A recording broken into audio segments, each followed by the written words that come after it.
Halo, pagi anak-anak.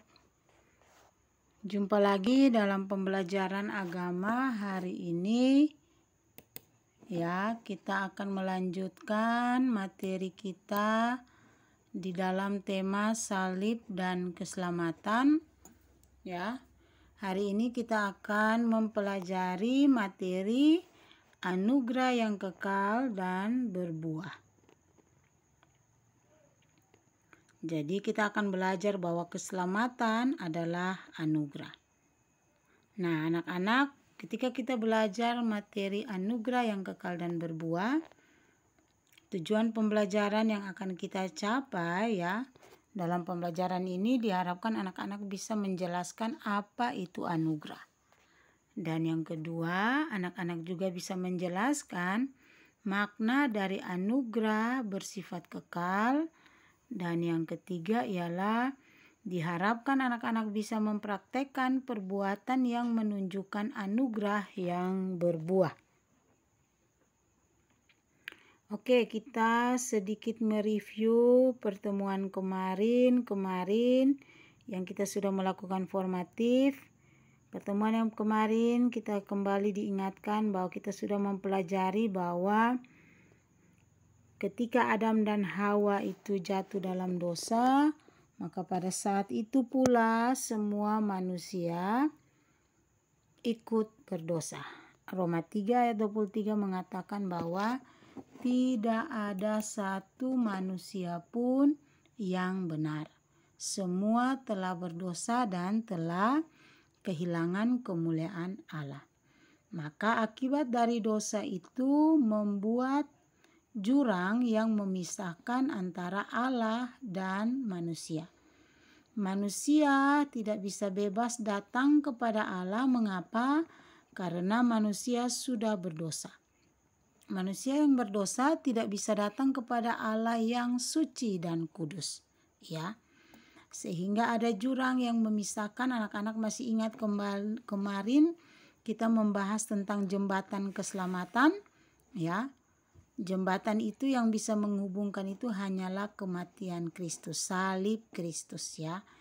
Tanpa salib itu maka tetap ada jurang. Sekalipun manusia mau berupaya dengan sekuat tenaga, dengan kekayaan, dengan hikmat, dengan kekuatan mereka untuk bisa datang kepada Allah, tetap tidak bisa. Karena manusia sudah berdosa. Jurang ini yang memisahkan antara Allah dan manusia. Tetapi kita ingat anak-anak bahwa ketika manusia itu jatuh dalam dosa, pada saat itu pun Allah yang penuh kasih tidak membiarkan manusia ciptaannya ini untuk terus jatuh di dalam dosa. Melainkan pada saat itu juga anak-anak, Allah Bapa langsung merancangkan keselamatan bagi manusia berdosa. Kita baca di Kejadian 3 ayat 15. Di situ ada nubuatan janji bahwa dari keturunan perempuan ini akan meremukkan kepala ular dan ular akan meremukkan tumitnya. Apa maksud ayat itu ya? Sesungguhnya ayat itu sedang mau menyampaikan kepada kita bahwa rancangan keselamatan sudah direncanakan Allah sejak manusia itu jatuh di dalam dosa. Sehingga Allah rancangannya yang mulia itu bisa Allah wujud nyatakan melalui Yesus Kristus, mengaruniakan anaknya yang tunggal Yesus Kristus untuk lahir di dunia ya, untuk lahir di dunia, untuk mati dan dikuburkan. Tetapi dia tidak mati dan dikuburkan begitu saja, tetapi dia bangkit dan menang dari kuasa maut dan dia naik ke surga. Kembali kepada Allah Bapa untuk mempertanggungjawabkan semua pekerjaan yang sudah Allah Bapa embankan kepada Yesus untuk menyelamatkan manusia. Mengapa Allah Yesus Kristus mau melakukan semuanya itu? Semuanya itu hanya karena kasih-Nya Allah. Oleh sebab itu Kasihnya Allah ini ditunjukkan melalui kematiannya. Kematian Yesus di kayu salib membuat kita manusia yang berdosa ini memperoleh keselamatan. Membuat kita manusia yang berdosa ini diperdamaikan dengan Allah. Sehingga ya, kita yang sebenarnya ini tidak layak menerima keselamatan itu dilayakkan untuk menerima. Kita yang sesungguhnya harus menerima kematian dibebaskan dari hukuman kematian kekal itu dan diberi kehidupan kekal melalui kematian Yesus Kristus. Oleh sebab itu hari ini kita akan belajar tentang anugerah yang kekal dan berbuah ya. Nah, ini yang akan kita bahas di hari ini ya. Oke, anak-anak, apa itu anugerah? Ada yang tahu? Ya, benar, pemberian ya. Apalagi? Keselamatan. Oke, apalagi anak-anak? Perbuatan baik. Oke, ya. Jadi terima kasih untuk jawaban anak-anak. Nah, mari kita lihat arti anugerah. Sebelum kita sampai pada arti anugerah, kembali lagi kita diingatkan bahwa kita ini manusia berdosa. Kita manusia berdosa selayaknya menerima kematian kekal dan hukuman, ya. Tetapi Allah yang mengasihi kita manusia berdosa ini, mengapa Allah bisa mengasihi kita?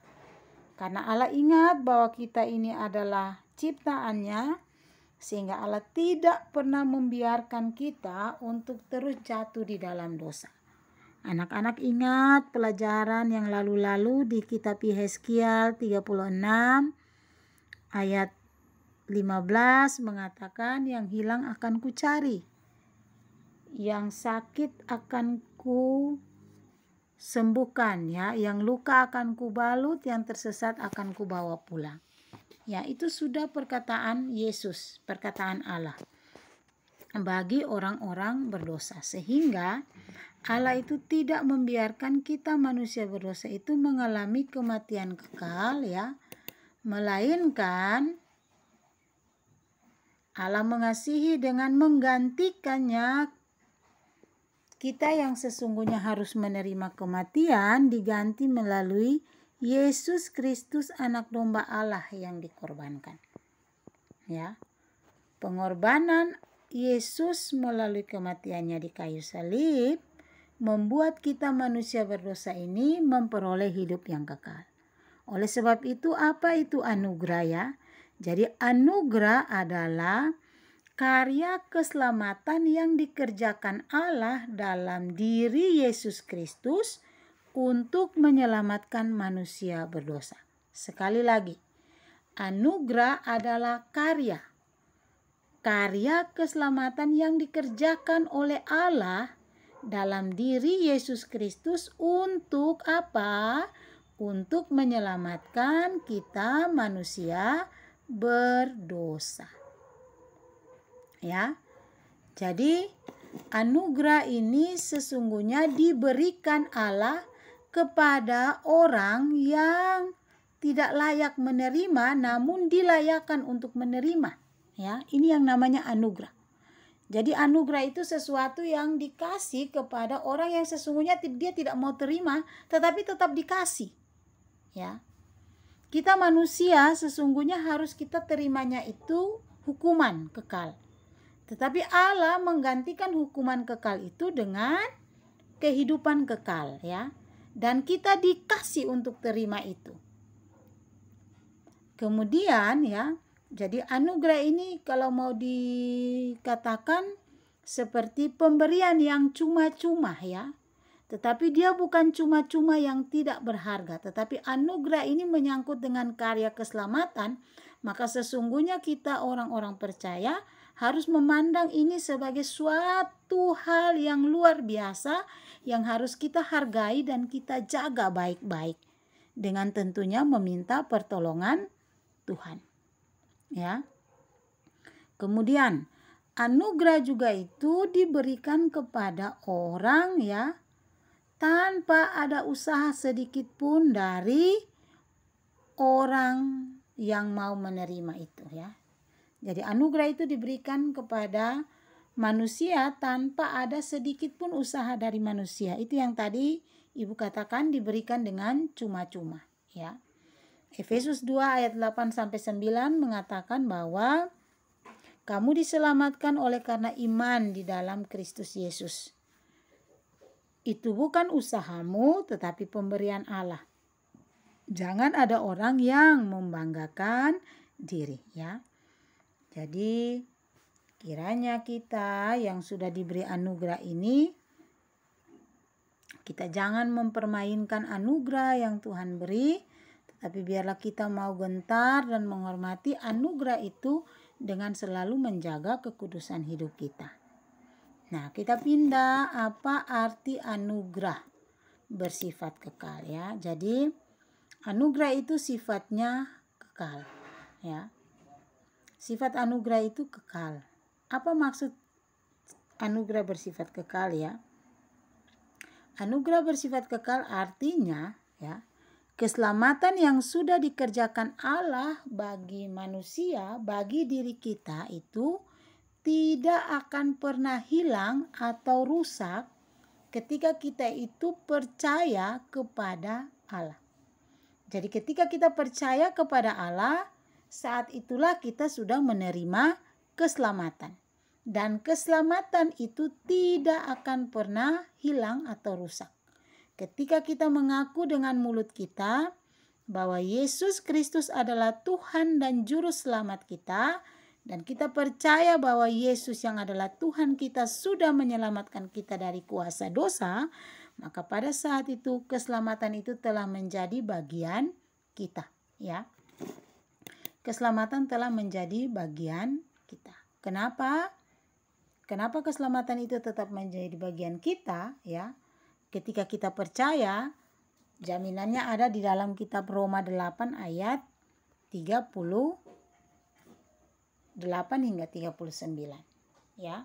Yang mengatakan bahwa sebab aku yakin bahwa baik maut maupun hidup, baik malaikat-malaikat maupun pemerintah, baik yang ada sekarang maupun yang akan datang atau kuasa-kuasa, baik yang di atas maupun yang di bawah ataupun sesuatu makhluk lain, tidak dapat memisahkan kita dari kasih Allah yang ada di dalam Kristus Yesus Tuhan kita. Jadi ketika kita sudah ada di dalam Kristus Yesus, tidak ada yang bisa memisahkan kita. Makanya anak-anak di dalam kitab Yohanes 10 ayat 27 sampai 28 ya.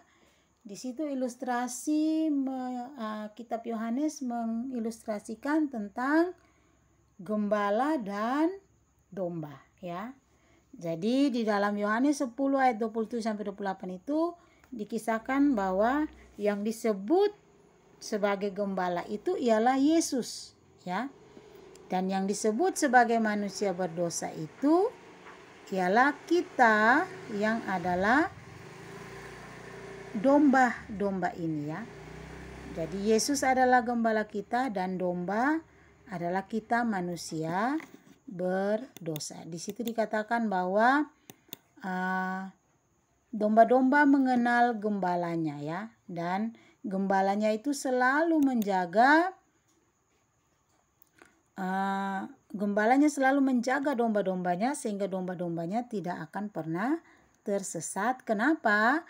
Karena domba-dombanya mengenal suara sang gembala ya.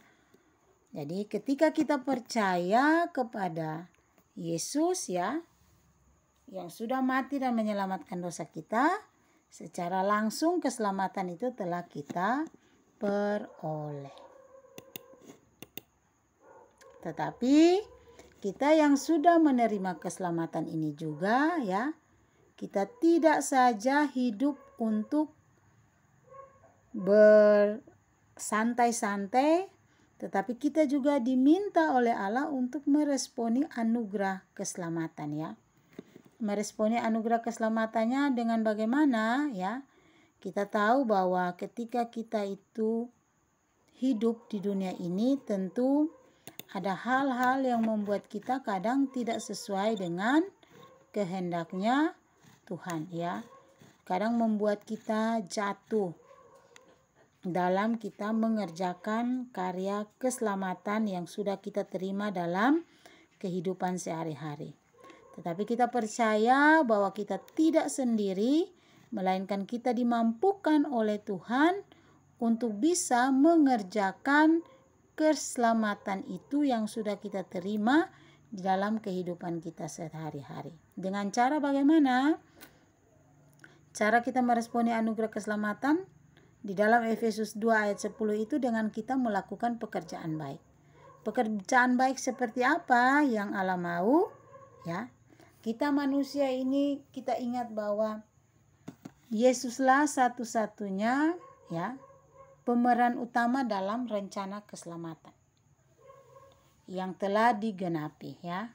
Oleh sebab itu, supaya kita bisa menghasilkan buah-buah keselamatan itu, maka kita tidak bisa melakukannya sendiri. Kita bisa melakukan ketika kita bisa tinggal di dalam pokok anggur itu, yaitu Yesus Kristus itu, ya. Di dalam Yohanes 15 ayat 1 sampai 8 diceritakan tentang pokok anggur, ya. Bahwa barang siapa yang tidak dapat berbuah, ranting-rantingnya itu akan dipotong dan dibakar. Tetapi ranting yang berbuah akan dibersihkan supaya dia buahnya semakin lebat. Jadi kita bisa melakukan pekerjaan-pekerjaan baik ketika kita itu tetap tinggal di dalam Tuhan. Dan yang kedua, pekerjaan baik yang Tuhan inginkan bisa kita lakukan ketika kita itu sudah tetap tinggal di dalam Kristus, yaitu dengan berdoa dan baca Alkitab. Berdoa itu kita sering umpamakan seperti nafas, dan membaca Alkitab itu kita umpamakan seperti makan. Anak-anak coba bayangkan kalau seandainya satu ketika tidak ada nafas. Apa jadinya anak-anak? Mati kan? Ya. Atau misalnya anak-anak bayangkan hari ini bahkan sampai seterusnya anak-anak tidak makan. Apa jadinya? Pasti anak-anak akan lemas dan akhirnya mati, ya. Oleh sebab itu, tubuh kita tidak saja membutuhkan, ya, membutuhkan makanan jasmani, tetapi sesungguhnya hidup kita ini, firman Tuhan bilang hidup kita ini lebih penting, yaitu roh kita itu harus tetap hidup di dalam Tuhan dengan berdoa dan baca Alkitab. Dan yang ketiga ialah kita bisa melakukan perintah-perintah Allah. Di mana kita bisa menemukan perintah Allah? Ketika kita itu mau setia membaca firman Tuhan. Banyak perintah-perintah Allah. Perintah Allah tidak sama dengan perintah manusia. Maka supaya kita bisa melakukan perintah Allah, bacalah Alkitab. Dan yang keempat, perbuatan baik, pekerjaan baik yang bisa kita lakukan setelah kita itu sudah hidup di dalam pokok anggur, kita sudah dimampukan untuk berdoa dan baca Alkitab dan melakukan perbuatan-perbuatan baik yang sesuai dengan perintah Allah sebagai wujud syukur, maka kita juga dituntut untuk bersaksi agar orang lain bisa melihat kemuliaan Kristus dalam kehidupan kita. Bersaksi tentang karya kebesaran Allah yang hidup dalam hidup kita. Karena sesungguhnya kisah hidup kita ini adalah kisahnya Allah. Ya, sehingga kita harus bersaksi supaya orang melihat Allah hidup di dalam hidup kita. Oke, sampai di sini pembelajaran kita anak-anak. Kiranya kita terus dimampukan untuk terus takut dan hormat kepada Allah dengan mengingat bahwa sungguh besar anugerah keselamatan yang Allah kerjakan bagi kita melalui kematiannya di kayu salib. Shalom, Tuhan memberkati kita semua.